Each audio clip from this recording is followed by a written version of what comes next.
Selam arkadaşlar. Bugün sizlerle birlikte Noteboyo'nun F80 monitör kolunu inceleyeceğiz. Kutusu bu şekilde geldi kargodan. İlk önce kutunun üzerindekilere bir bakacağız. Kutunun içindekiler ve kurulumla videomuzu kapatacağız. Şimdi isterseniz kutumuzun üzerinde neler var onlara bir bakalım. Üstündeki jelatini çıkaralım. Zaten bu şekilde geldi kargodan. Üstünde jelatinle beraber geldi. Kutumuzun üzerindekilere geçmeden önce bu videoda herhangi bir sponsorluk anlaşması, herhangi bir şey yoktur. Bu ürünü kendi paramdan aldım. Şöyle ben yavaş yavaş döndüreceğim. Burası şöyle.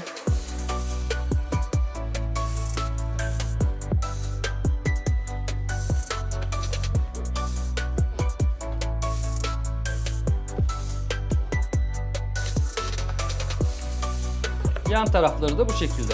Şimdi kutumuzun içinde neler var ona bir bakalım. Buradan açma yerleri var. Buradan açıyoruz. Şöyle yatıralım. Gri versiyonunu söylemiştim ben. Bu Noteboyo'nun 2026 versiyonu olarak geçiyor sitede. O şekilde aldık. Burada bir kullanma kılavuzu yer alıyor. O da böyle bir şeydi. Burada gerekli vidalar, alyan takımları onlar çıkıyor. Burada monitör kolunun üst ayağı çıkıyor. Şimdi yanlara bir bakalım. Buralarda neler var.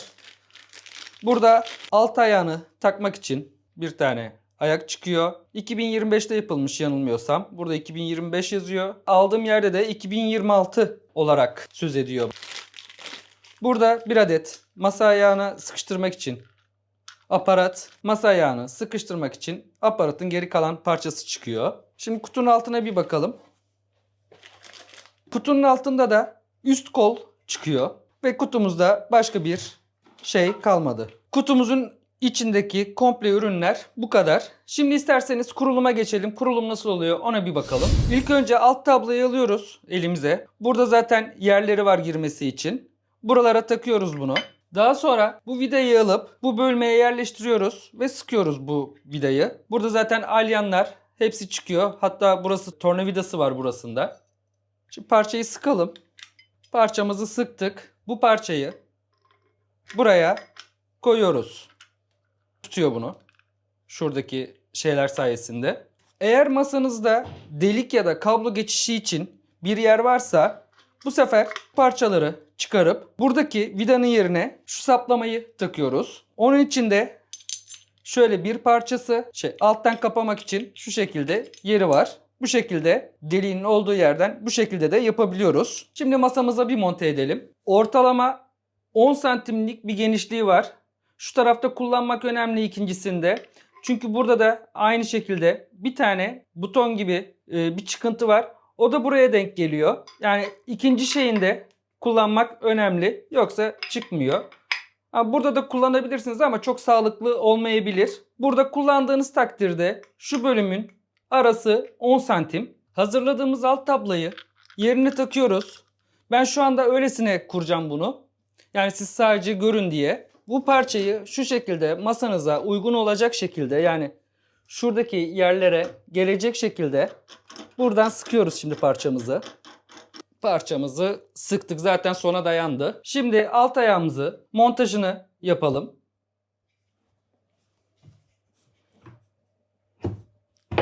Şöyle bastırıyoruz. Oturuyor yerine.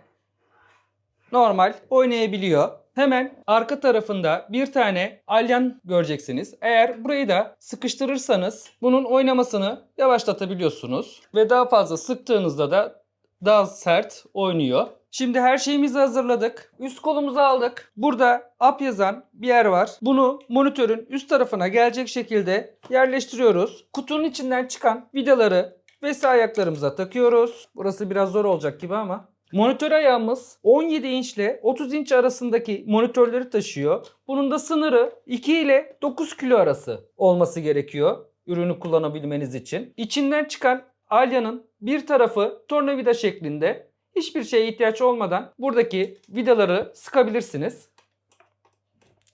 Gördüğünüz gibi ben de ekstra bir ürün kullanmıyorum. Sadece içinden çıkan parçalarla bunu yapıyorum. Şu taraftaki vidayı en son sıkacağız çünkü buraya bu girmiyor. Monitörü yerleştirdikten sonra sıkalım. Bunların sıktık. Şuradaki alyanı biraz gevşetiyoruz. Herhangi bir içine girerken bir sıkıntı olmasın diye. Monitörümüzü kaldıralım. Buradaki yere oturtturuyoruz bunu. zaten kendisi oturuyor. Burayı birazcık sıkalım.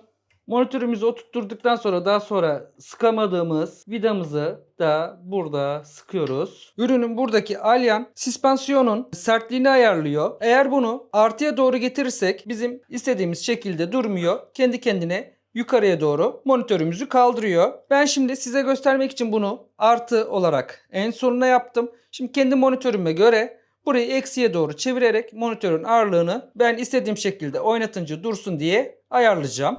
Bu diğer çıkan parçalar ise VESA tarafı bombeli bir monitör ise bu plastik parçaları o şekilde kullanabiliyorsunuz. Monitörümüzün ben kendime göre sadece size göstermek için buraya bir ayarını yaptım. Şimdi monitör ayağımızın bir özelliklerine bakalım. Bu monitör ayağı bize neler sunuyor? Şimdi ilk önce monitör ayağımız bize neler sunuyor ona bir bakalım. İlk önce arka tarafından başlayalım. Daha önceden kablolarımız bu şekilde aşağıya doğru iniyordu. Şimdi ise şurada bir tane alanı var. Şu şekilde geliyor. Şuradan şöyle kablo kanalı yapmışlar. Bu şekilde kablo kanalından kablolarımızı geçirerek kablolarımızı görünmez hale getirebiliriz. Hemen örnek olarak göstereyim ben. Mesela şöyle USB'lerim var benim şu şekilde. Bu şey kalacak şimdilik. Daha sonra bunları da şurada şu şekilde yerleri var. Yerlerine takıyoruz. Gördüğünüz gibi kablolarımız yukarıda kalıyor. Sadece monitör çalışsın diye şimdilik bunu böyle bırakıyorum. Şimdi monitör kolunu kitapçığında dediği monitör kolunu şu şekilde dışarıya doğru kullanmayın. Bir açıklaması var. Monitör kolumuzu uzatarak kullanabiliyoruz. Şöyle istediğimiz şekilde sağa sola çevirerek yapabiliyoruz. Yukarı aşağıya doğru iniyor. İsterseniz de monitörü pivot olarak da kullanabilirsiniz.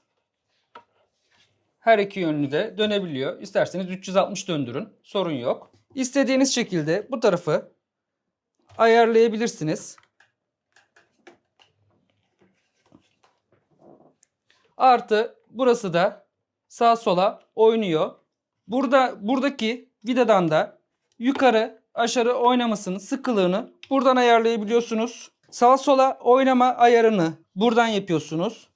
Yukarı aşağı sıkılığını şuradan artı ve eksi yaparak monitörümüze göre sıkılığını ayarlıyoruz. Bu taraftan da sağa sola dönme olayının sıkılığını ayarlıyoruz. Northboyu F80 kutusunun içinden çıkanlar bu şekildeydi. Monitörümüz 17 inç ile 30 inç arasındaki monitörler için 2 ila 9 kilo arasındaki monitörleri taşıyabiliyor. VESA ayak mesafesi ise 75 milim ile 10 milim arasındaki monitörlerin VESA ayaklarına göre uygun. Yukarı aşağıya 26 santim oynayabiliyor. Dönüş açısı 90 derece kadar sağa sola döndürebiliyorsunuz. Evet arkadaşlar, kısaca özelliklerine de değindik videonun sonunda. Ürünün özellikleri bu şekildeydi. Northboyu F80 2026 monitör kolumuz bu şekildeydi. Yani sitesinde öyle belirtiyor. 2026 model olduğunu söylüyor sitesinde. Ekrana görüntüsünü koyarım. Bu kol hakkında siz ne düşünüyorsunuz? Yorumlarda buluşalım. Kullananlar varsa yorumlarını yazabilirler. Merak ettiğiniz herhangi bir şey varsa yorumlar kısmından da yazabilirsiniz. Bana soru sorabilirsiniz. Elimden geldiğince sizlere cevap vermeye çalışıyorum. Eğer video hoşunuza gittiyse beğenip abone olmayı unutmayın. Bir sonraki videoda görüşmek dileğiyle. Hoşça kalın.